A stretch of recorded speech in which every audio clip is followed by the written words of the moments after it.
Logging in to cPanel.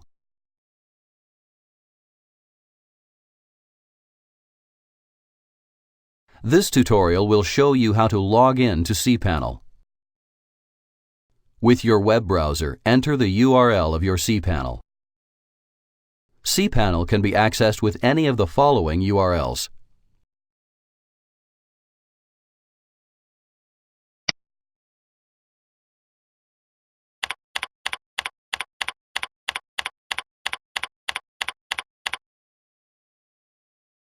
Enter your cPanel username.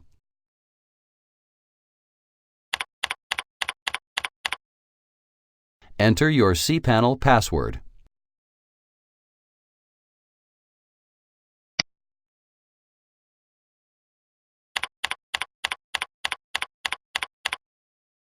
Click the OK button.